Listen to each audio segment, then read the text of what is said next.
고백하겠습니다. 하나님이 주신 새로운 꿈. 다시 한번 따라합니다. 하나님이 주신 새로운 꿈. 성령과 우리 심령의 그 부흥은 불가분의 관계에 있습니다. 그것은 성령이 우리 심령의 부흥의 주체가 되기 때문인 것이죠. 성령님의 역사 없이는 진정한 부흥이 일어날 수가 없습니다. 우리 개인의 부흥도 그렇고 우리 가정의 부흥도 그렇고 교회의 부흥도 그렇고 그 모든 것이 다 성령의 열매인 것이죠. 외적인 성장이 아무리 있어도 그것에 성령의 역사가 없으면 그것은 참된 부흥이라고 말할 수가 없는 것입니다. 오산 공군부대에서 오래전에 있었던 일이라고 그래요. 이제 오산 공군부대는 한국군과 미군이 같이 기지를 쓰고 있는데요. 훈련 도중에 잠시 쉬는 동안에 이제 한미 군사들이 서로를 소개하는 그 시간을 가졌습니다. 나는 한국 공군 아무개, 나는 미국 육군 아무개 하면서 이제 자기들을 막 이제 소개를 하는 거예요. 그런데 거기에 한국군 중에 뭐 요즘은 이제 단기 사병이 없었지만 옛날에는 뭐 제가 이제 군 생활할 때까지만 해도 방위라고 해서 단기 사병이 있었거든요. 이 단기 사병이 자기 자신을 어떻게 소개할 줄을 몰랐던 거예요. 그래서 고심을 하다가 이렇게 자기 자신에 대해서 소개를 했다고 합니다. I'm a 아르바이트 솔저. 나는 아르바이트하는 군인이다. 이렇게 소개를 했다라고 하는 거예요. 여러분, 이게 맞는 말일까요? 그런데 이 이야기, 이 예화를 딱 듣다 보니까 우리 자신에 대해서, 우리 크리스찬들에 대한 정체성에 대해서 생각이 났습니다. 우리가 만약 어떤 사람이 물을 때 당신은 어떤 크리스찬입니까? 이렇게 질문할 때 I am a 아르바이트 크리스천 이렇게 대답한다면 이게 올바른 대답이겠느냐라고 하는 것이죠. 그런데 솔직히 대부분의 성도가 하나님의 군사, 하나님의 정병으로서가 아니라 아르바이트 성도처럼 삶을 살아갈 때가 너무나 많이 있더란 말이죠. 여러분, 우리는 하나님의 일을 하는 아르바이트 그리스도인이 아니라 성령님과 함께 하시는 참된 그리스도의 군사다라고 하는 사실을 믿으시기 바랍니다. 사랑하는 여러분, 바라기는 여러분의 하루하루가 성령님이 함께 하시는 그러한 삶이 되시기를 주님의 이름으로 축원합니다. 독일의 성서신학자인 윌리엄 바클레이라고 하는 분이 있습니다. 이분은 많은 주석책을 내신 분이거든요. 그래서 이제 바클레이 주석이 아주 유명한, 지금도 고전처럼 우리 여러 목회자나 신학생들이 보는 그러한 주석책인데요. 이분이 이제 쓴 글 중에 먼 데를 바라보라라고 하는 글이 있어요. 먼 데를 바라보라라고 하는 글. 그 내용은 대략 이렇습니다. 노드 클리프라고 하는 분을 이 윌리엄 바클리 목사님이 이제 등장을 시키는데 이분이 아마 아주 유명한 정치인이었던 것 같아요. 그런데 이분은 정치만 잘하는 것이 아니라 시력이 상당히 좋았다고 합니다. 그래서 마차를 타고 달리다가도 그 상점이 있잖아요. 상점 안에 있는 메뉴판, 그래서 그 가격표까지 다 볼 수 있는 그런 사람이었다고 그래요. 그런데 어느 순간부터 그 시력을 완전히 잃어버린 것입니다. 너무 이제 눈이 나빠지기 시작한 거예요. 그래서 당황해가지고 안과에 갔더니 그 안과 의사가 노드 클리프에게 이런 말을 했다라고 그래요. 당신의 그 시신경이 너무 자극이 되어서 일어난 일시적인 현상입니다. 그러니까 다른 치료 방법은 없고 그저 될 수 있는 한 먼 곳을 바라보십시오. 가까운 데를 바라보지 말고 먼 데 있는 것을 보도록 그렇게 노력하십시오. 이렇게 처방을 내렸다라고 그래요. 이 바클레이 목사님은 이 이야기를 기록을 하면서 다음과 같은 통찰력 있는 몇 마디를 남겼습니다. 가까운 것을 보지 말고 먼 데 있는 것을 보라는 이 말에는 아주 깊은 인생의 교훈이 담겨 있다. 첫째, 우리는 지나치게 우리 눈앞에 있는 것만 바라보기 때문에 극단적으로 인생살이가 피곤해질 때가 너무나 많이 있다. 그래서 정작 중요한 인생의 문제를 바라보아야 할 때는 시력을 잃어버릴 수가 있다. 그러므로 정말 가장 중요한 인생의 문제를 바로 바라보기를 원한다면 우리는 항상 너무 가까운 것만을 바라보는 근시안적인 시각을 버리고 멀리 바라보는 습관을 길러야 한다. 또 두 번째, 우리는 지나치게 내 문제에만 집착해서 인생을 바라보기 때문에 정작 진정한 나의 문제가 무엇인지를 모르게 된다. 그러므로 우리는 항상 나라고 하는 울타리를 벗어나서 남을 바라보는 그러한 눈을 가져야 한다. 그렇게 윌리엄 바클레이가 말씀을 했습니다. 여러분, 이 바클레이 목사님의 말씀에 여러분은 어떻게 생각을 하십니까? 어떻게 보면 우리 인생들은 너나 할 것 없이 모두 다 근시안적인 존재들이다, 이렇게 말을 할 수 있을 것 같아요. 눈앞에 보이는, 당장 내 눈앞에 보이는 그러한 것들에만 관심을 가지고 눈앞에 보이지 않는 더 중요한 문제들에 대해서는 더 이상 관심을 가지려 하지 않습니다. 조금만 더 멀리 바라볼 수 있었더라면 후회하지 않았을 것을 그 조금을 내다보지 못해서 후회할 때가 한두 번이 아닙니다. 그저 조금만 내 울타리를 넘어서 남을 생각해 주었더라면 모두가 다 행복할 수 있었을 터인데 그 조금의 나를 뛰어넘어 생각하지 않기 때문에 비극적인 쓴 열매를 맛볼 때가 한두 번이 아니더란 말이죠. 그래서 믿음이라고 하는 말을 소박하게 정의해야 한다면 이렇게 정의할 수 있겠습니다. 믿음은 눈앞에 보이는 것을 넘어서서 꿈을 갖고 보이지 않는 저 멀리 있는 것을 내다보는 삶의 자세이다.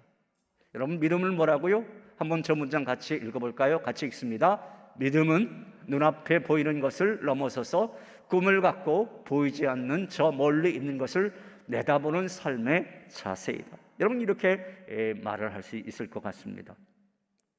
오늘 성경 본문의 말씀을 보면 베드로의 이야기가 나오죠. 베드로가 이제 믿음의 눈을 갖고 믿음의 시선을 갖고 열심히 설교를 하는 그런 대목이에요. 사실 오늘 본문의 설교는 베드로가 태어나서 처음으로 한 설교입니다.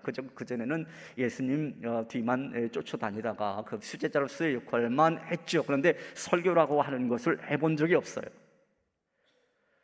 그렇지만 이 첫 설교를 하는데 여러분이 그렇지 않습니까? 아무리 유명한 설교가라고 할지라도 대부분 그들이 이제 처음 설교할 때는 두렵기 마련이에요. 떨리기 마련이죠. 저도 이제 그때가 생각이 납니다. 뭐냐면 이제 교회 학교 어린이들에게 이제 설교를 쭉 해왔지만은 이 장년들에게 설교할 교회는 그리 많지가 않았어요. 그래서 제가 장년들에게 했던 그 첫 설교회 때는 신학대학원 1학년 때, 신대원 1학년 때였어요. 네, 그때 이제 신현균 목사님하고 또 여러 목회자들이 한꺼번에 이제 일본에 있는 그 교회에 초청을 받았습니다. 모든 교육자들 그 일본의 그 선교 집회에 초청을 받아서 다 그곳에 갔어요. 근데 저만 남게 되었습니다. 왜 저만 남게 되었느냐? 저는 그때 군 미필이었거든요.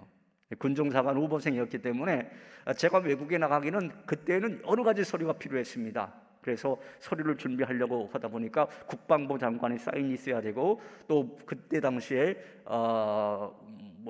문교부 장관의 또 사인도 있어야 된대요. 그거 언제 서류를 받으러 갑니까? 그래서 전 포기했어요. 그래서 이제 저만 남게 되었는데 제가 그때 신대원 1학년이니까 23살이었었거든요. 이게 23살에 그 수요예배, 작년 수요예배 첫 설교를 했던 겁니다. 교회가 작은 교회가 아니었거든요. 성능교회가 이제 강남에 이제 큰 교회입니다. 아무튼 그때 이제 설교했던 그 시절, 여러분 제가 지금까지 얼마나 많은 설교를 많이 했겠어요? 그렇죠? 수백 편, 수천 편의 설교를 했겠죠. 그런데 아직도 그때 설교했던 기억이 생생합니다. 제가 어떤 설교를 했고 제목이 뭐였고 얼마나 많이 연구를 했겠어요. 그런데 두렵고 떨리는 가운데 더듬더듬 해가면서 설교했던 그러한 기억이 있습니다. 오늘 첫 설교를 하는 베드로도 아마 첫 설교를 했기 때문에 여러 가지로 두렵고 떨리는 마음이 있었을 거예요. 왜냐하면 그가 과거 전적이 어떻습니까?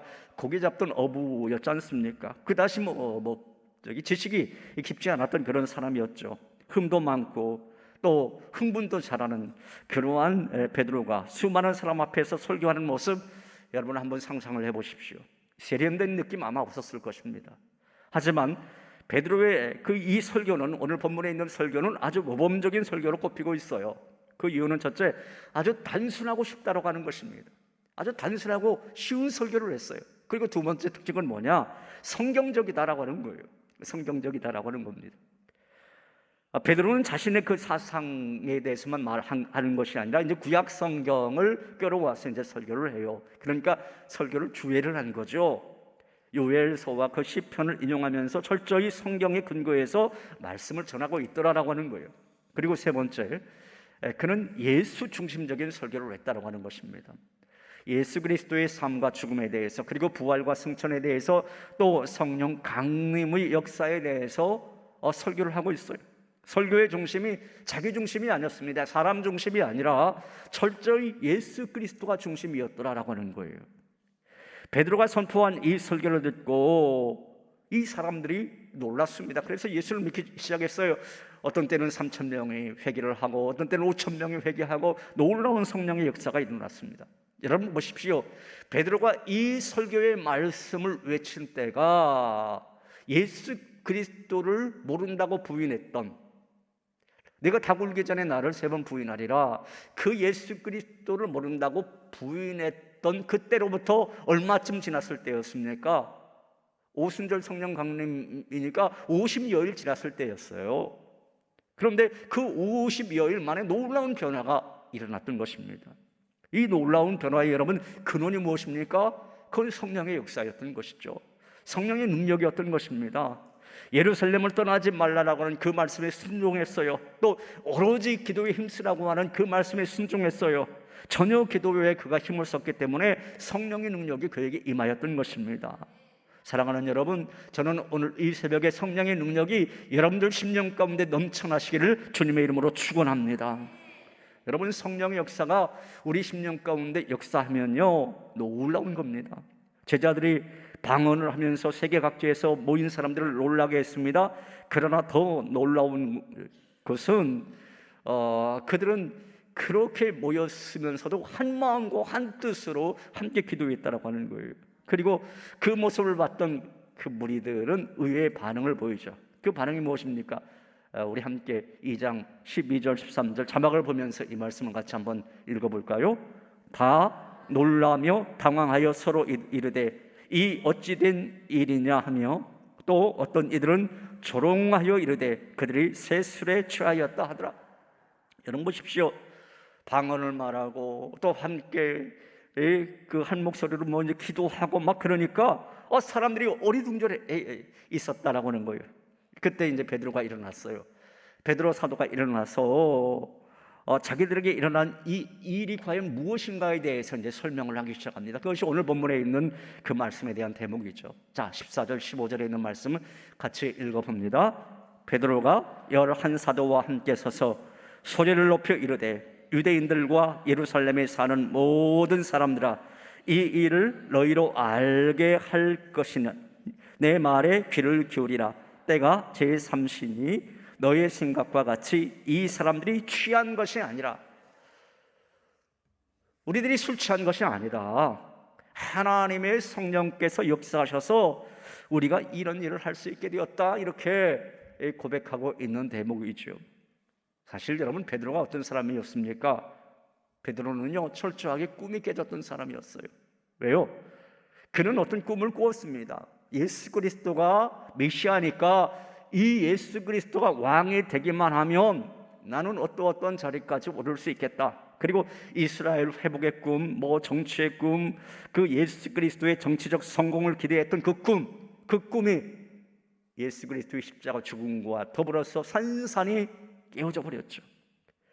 그는 배신과 불신의 늪에서 허우적거렸던 그런 사람이었어요. 그런데 아주 담대하게 오늘의 말씀을 강력하게 외치게 되었더라라고 하는 거예요. 그 이유가 뭐냐? 지금 베드로는 꿈과 환상을 갖고 있었기 때문에, 성령을 통한 꿈과 환상을 가지고 있었기 때문에 그러했던 것입니다. 자, 그렇다면 하나님의 사람들이 가질 수 있는 꿈과 환상의 동기는 과연 무엇이겠습니까? 베드로의 설교 내용을 우리가 쭉 살펴보면 한마디로 우리가 성령의 은총을 받으면 거기에 새로운 꿈과 비전이 있게 된다라고 하는 거예요. 결코 나의 의지와 나의 뜻으로 우리의 꿈을 꾸는 것이 아니다라고 하는 것입니다. 하나님의 뜻과 하나님의 나라로 내 심령이 충만해졌을 때 그 성령 충만으로 내 속에 내 뜻이 아니라 하나님의 감동으로 자신을 바라볼 수 있게 됩니다. 하나님의 감동으로 이웃을 바라볼 수 있게 되고요, 또 하나님의 그 감동으로 세계를 바라볼 수 있게 됩니다. 내 꿈속에, 나의 환상 속에 하나님이 계시고 하나님의 뜻이 머물러 있게 되는 거예요. 여러분, 이것이 언제나 중요한 것입니다. 바로 이것을 우리는 성령의 역사다 말할 수 있는 것입니다.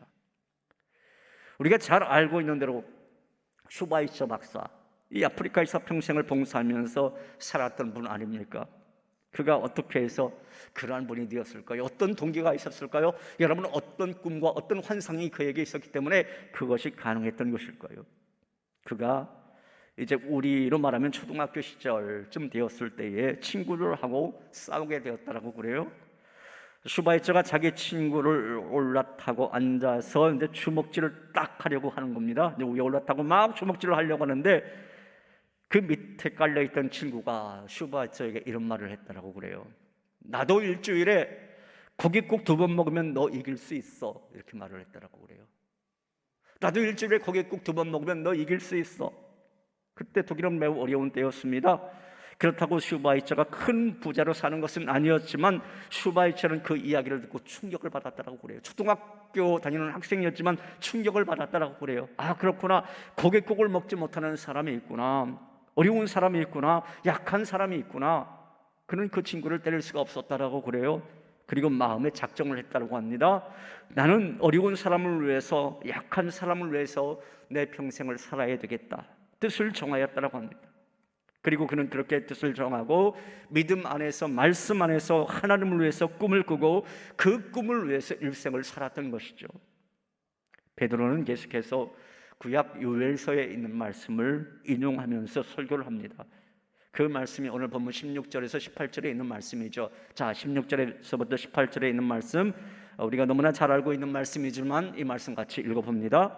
이는 곧 선지자 요엘을 통하여 말씀하시는 것이니 일러스되 하나님이 말씀하시기를 말세에 내가 내 영을 모든 육체에 부어주리니 너의 자녀들은 예언할 것이요 너의 늙은이들은 환상을 보고 너의 늙은이들은 꿈을 꾸리라. 그때에 내가 내 영을 내 남종과 여종들에게 부어주리니 그들이 예언할 것이요.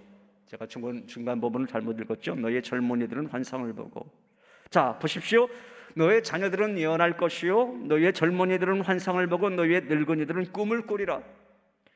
여러분, 이 말씀은요, 성령의 감동을 받은 사람은 누구든지 세대와 시대와 인종과 모든 인간된 것을 초월해서 누구든지 꿈을 꾸어야 한다. 또 꿈을 꿀 수 있다고 하는 것을 말해주는 것입니다. 왜냐하면 성령의 감동을 받은 그리스도인들은 다 꿈을 꿀 수 있는 사람이기 때문에 그러한 것입니다. 여러분, 아까 이제 우리가 그 찬양 불렀잖아요. 마지막 날에 내가 나의 영으로라고 하는 그 찬양 불렀잖아요. 뭐 이따가도 이제 또 부를 건데 그 찬양을 작곡한 사람이 누군지 아십니까? 이천이라고 하는 사람이에요. 이천이라고 하는 사람. 저는 이천이라고 하는 사람을 압니다. 이천이 군 생활할 때부터 알아요. 왜냐하면 제가 군목으로 있을 때 같은 부대에 있었거든요. 같은 부대의 사병이었어요. 저 공군 대산부대, 공군 대산부대에서 찬양대를 했고 그 다음에 이 찬양 인도를 했던 청년이었어요. 그 사병이었었는데 이 친구는 틈만 있으면 교회에 왔습니다. 틈만 있으면 교회에 오는 거예요. 그러면서 항상 뭔가를 띠적거려요. 뭐 악보도 그리고 뭔가도 뭐 하는 겁니다. 그래 나중에 듣고 봤더니 유명한 이 복음성가, CCM 작곡가가 되었더라고요. 마지막 날에 내가 나의 영으로 이 찬양을 작곡한 이 사람이 되었어요. 또 새벽 이슬 같은 주의 청년들이라고 하는, 청년들 되게 좋아하는 찬양 있잖아요. 그런 그 찬양을 작곡한 사람들이었어요. 군 생활 속에 있었지만 어떤 꿈을 가졌던 거예요. 그 속에서 비전을 가졌던 거예요. 군교회에 와가지고 그곳에서 기도하면서 찬양 인도를 하면서 또 그 성가대, 그 찬양대, 그 찬양을 하면서 그 속에서 꿈을 키우기 시작해서 아주 유명한 작곡가가 되었습니다. 여러분, 이 꿈은요 뭐 젊은이만 가질 수 있는 것도 아닙니다. 오늘 성경 본문에 보면은 노인들도 가질 수 있다. 누구든지 다 가질 수 있다. 이렇게 말하고 있습니다. 하나님 나라의 꿈으로 살 수 있다라고 하는 거예요. 여러분, 꿈이 없으면, 비전이 없으면 그 사람은 결국 나갈 수밖에 없는 사람입니다. 그러나 꿈이 있으면, 환상이 있으면, 비전이 있으면 그 사람의 미래는 우리 하나님께서 책임져 주실 수 있는 줄로 믿으시기 바랍니다. 여러분, 우리가 구약 성경의 요셉을 보십시오. 요셉은 꿈을 가졌지 않습니까? 그가 옥에 갇혀 있을 때도 그는 꿈을 가졌습니다. 환상을 봅니다. 돌아갈 꿈을 갔습니다. 그리고 고향에 대한 꿈도 같습니다. 그리고 풍요의 꿈도 같습니다. 그 꿈을 꾸고 하나님께 기도하고 하나님께 소원했습니다. 결국 여러분 어떻게 되었습니까? 요셉이 그 꿈을 이루었잖아요. 그래서 이스라엘 백성들만 먹여 살리는 사람이 아니라 전 애굽 땅에 있는 많은 사람들도 먹여 살리는 그런 능력 있는 사람 되었지 않습니까? 자, 그렇다면 이제 우리들도 구체적으로 어떤 꿈과 비전을 가져야 되겠는데 그 꿈의 구체적인 내용이 무엇이어야 되겠습니까? 물론 우리는 여러 가지 꿈을 말을 할 수 있겠죠. 여러분들 이 시간에 가진 꿈과 비전들 다 다를 것입니다. 그러나 이 모든 우리의 꿈의 마지막은 무엇으로 종결되어야 되느냐? 자, 우리 함께 오늘 보면 21절에 있는 말씀 볼까요? 베드로가 외쳤던 이 복음의 말씀입니다. 같이 이 말씀을 읽습니다. 누구든지 주의 이름을 부르는 자는 구원을 얻으리라 하였느니라. 자, 주의 이름을 부르는 자는 구원을 얻으리라. 하나님의 교회가 꾸는 꿈은 돈 많이 모으는 그 꿈이 아니에요. 사업을 하는 것도 아닙니다. 누구든지 주의 이름을 부르는 자는 구원을 얻으리라. 구원을 얻으리라. 그러니까 생명을 살리는 겁니다. 생명을 살리는 그런 비전이 있어야 되는 겁니다. 교회는 생명을 살려야 되겠다라고 하는 그 비전을 가지고 나가야 된다라고 하는 것이죠. 그래서 우리 교회도 3333 비전을 가지고 나가는 것입니다. 저는 이 비전과 우리 수액교회의 그 꿈들이 다 하나님 안에서 실천되어지시기를 주님의 이름으로 축원합니다. 어느 집사님의 그 고백입니다. 결혼하고 몇십 년을 살도록 내 꿈은 내 남편이 하나님 앞에 나오는 것입니다. 저는 이 꿈이 맞다라고 생각합니다.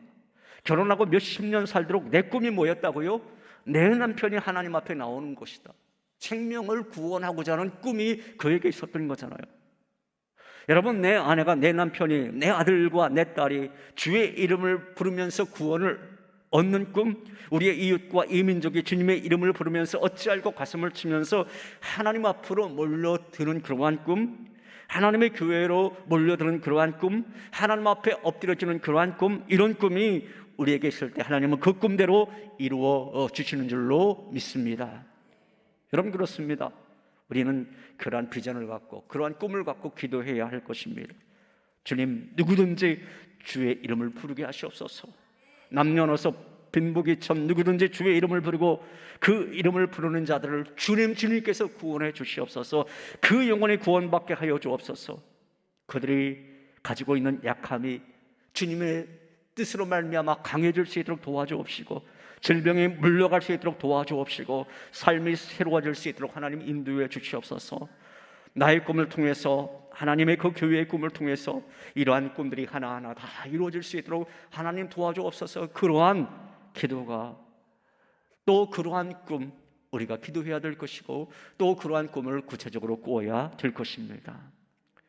동시에 우리는 하나님께서는 꿈꾸는 자를 쓰신다라고 하는 사실을 기억해야 합니다. 한번 따라 해보겠습니다. 하나님께서는 꿈꾸는 사람을 쓰신다.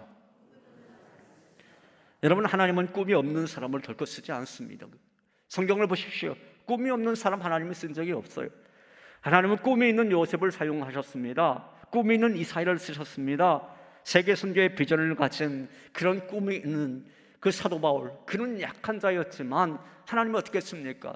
하나님께서 그를 강하게 만들어서 그를 사용했던 것을 볼 수 있습니다. 이렇게 하나님은 꿈이 있는 사람을 쓰십니다. 그렇기 때문에 우리가 꿈을 꾸어야 되는 것입니다. 여러분, 우리도 이 새 성전에 대한 꿈이 있었기 때문에 이 새 성전을 우리가 건축할 수 있었던 것 아니겠습니까? 꿈이 있었기 때문에 가능했던 것이죠. 꿈이 없이 저절로 이거 될 것이다. 여러분, 성전은요, 저절로 될 수 있는 것은 아무것도 없습니다. 꿈이 있었기 때문에, 꿈이 모아졌었기 때문에, 그 꿈을 실현하려고 하는 간절한 열망이 있었기 때문에, 그 기도가 담겼었기 때문에 이 새 성전을 이루어 나갈 수 있었던 것이죠. 자, 그렇다면 우리가 이것으로 멈출 것입니까? 그게 아니라고 하는 거예요. 하나님의 또 다른 우리를 향한 그 꿈, 3333 선교 프로젝트, 영혼을 살리는 꿈, 세계 열방을 향한 어떤 강한 열망을 갖는 그 꿈, 그 꿈이 우리의 삶 가운데 있어야 될 줄로 믿습니다. 여러분, 우리 인생 가운데, 우리 삶 가운데 때에 따라서는 우리가 절망할 때가 많이 있어. 내 꿈은 없어. 내 꿈은 산산조각이 났어. 아니, 나는 그 꿈이 무너질 위기에 있어. 이렇게 생각될 때가 많이 있습니다. 건강이 없어지고요, 또 재산도 없어지고요, 사업도 잘 안 되고요, 무엇인가 얻으려고 애쓰고 쟁취해 보려고 해도 다 무너질 때가 있습니다. 그리고 사탄이 속삭입니다. 너는 안 돼. 너는 일어설 수 없어. 내가 너 이겨. 여러분, 우리는 그 사단에게 질 수 없는 사람 아니겠습니까? 왜냐하면 우리 속에 역사하시는 우리 성령 하나님이 계시기 때문에, 내 안에 역사하시는 성령 하나님이 계시기 때문에 너는 할 수 있어. 너는 이겨낼 수 있어. 그러한 음성을 우리 주님께서 들려주시기 때문에 그러한 것 아니겠습니까? 여러분, 연약하다고 생각하십니까? 병들었다고 생각하십니까? 주님의 치료와 강건함을 꿈꾸시기를 간절히 바랍니다. 사업이 잘 안 되고 어려운 가운데 있습니까? 주님이 일으키시고 주님이 세우시고 주님이 열매를 맺게 하실 것이다라고 하는 그 꿈을 꾸시기를 바랍니다. 그러나 이 꿈이 내 개인을 위한 꿈이 아니라 생명을 살리는 꿈, 결국에는 많은 사람을 주님에게로 돌아오게 하는 그 구원의 꿈, 그 꿈으로 종결되어지는 그러한 거룩한 꿈을 꾸시기를 간절히 소망합니다. 이제 말씀을 정리하겠습니다. 하나님의 꿈, 하나님 나라의 꿈, 이 꿈과 비전이 우리 삶 속에 가득할 때 하나님은 우리에게 가게 하십니다. 보게 하십니다. 그리고 얻게 하십니다. 건너게 하십니다. 쟁취하게 하십니다.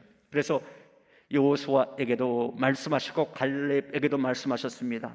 이제는 너 건너가라. 이제는 너 차지하라. 이제는 너 정복하라. 이제는 내 것으로 하라. 400년 동안 가나안을 향해 꿈꾸던 백성에게 하나님은 그 꿈대로 그 땅을 허락해 주셨습니다. 사랑하는 성도 여러분, 우리의 꿈대로 하나님은 주시는 줄로 믿으시기 바랍니다. 정복하라, 가지라, 얻으라. 이 산지가 너의 것이다. 오늘 이러한 하나님의 축복이 꿈과 비전으로 가득 찬 여러분들의 가슴 속에 가득 넘쳐나시기를 주님의 이름으로 축원합니다. 이 시간 그 찬양 우리 같이 하죠. 우리 찬양팀, 마지막 날에 내가 나의 영으로 모든 백성에게 부어주리라 라고 하는 요엘서의 말씀을 인용한 사도 베드로의 외침, 이 찬양 우리도 이 아침에 같이 한번 외쳐보겠습니다.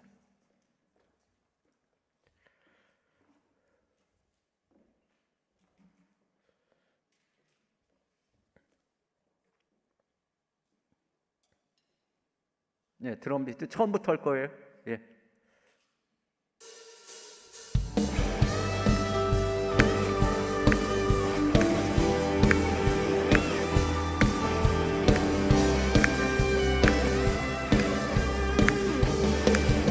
마지막 날에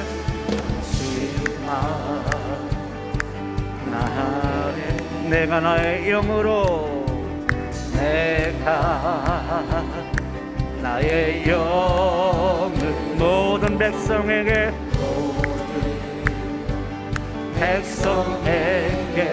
부어주리라. 부어주리라. 자녀들은 예언할 것이요, 자녀들은 예언할 것이요, 청년들은 환상을 보고 아비들은 꿈을 꾸리라. 주의 영이 자녀들은 예언할 것이요, 자녀들은 예언할 것이요, 청년들은 환상을 보고 아비들 주의 영이 임하면 성령이여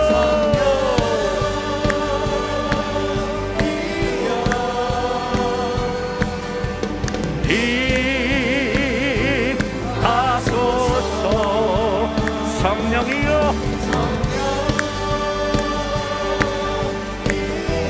우리에게 임하소서. 우리에게 임하소서. 한번 찬양합니다. 마지막 날에 마지막 날에 내가 나의 영으로 내가 나의 영 아멘 모든 백성에게 부어주리라 부어주리라 아멘 자녀들은 예언할 것이요 청년들은 환상을 보고 아비들은 꿈을 꾸리라 자녀들은 예언할 것이요 자녀들은 예언할 것이요 청년들은 환상을 보고 아비들은 꿈을 꾸리라 주의 영이 우리 양손 높이 들고 성령이여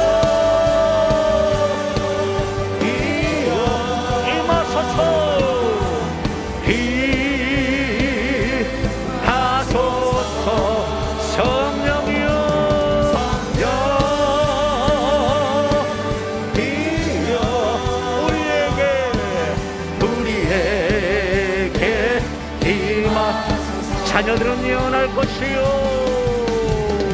자녀들은 예언할 것이요 청년들은 환상을 보고 아비들은 꿈을 꾸리라 주의 영이 자녀들은 예언할 것이요 자녀들은 예언할 것이요 청년들은 환상을 보고 아비들은 꿈을 꾸리라 주의 영이 성령이여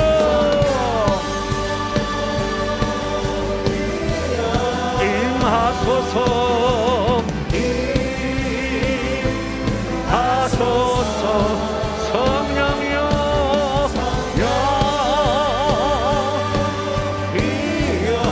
우리에게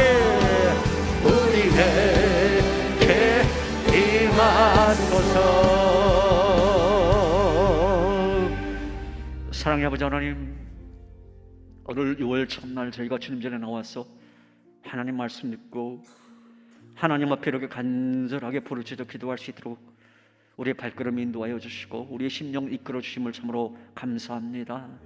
하나님 오늘 이 새벽에 받은 말씀이 있습니다. 주여 우리도 사도 베드로처럼 담대케 하여 주옵소서. 하나님이 주시는 새로운 꿈을 꾸게 하여 주시옵소서.